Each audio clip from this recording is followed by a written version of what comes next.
لا يكلف الله نفسا إلا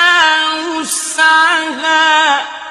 لها ما كسبت وعليها ما اكتسبت ربنا لا تؤاخذنا إن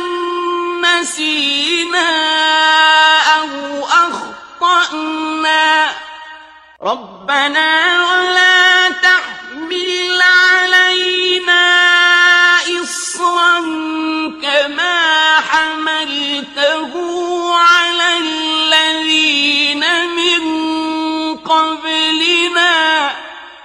ربنا ولا تحملنا ما لا طاقة لنا به واعف عنا واغفر لنا وارحمنا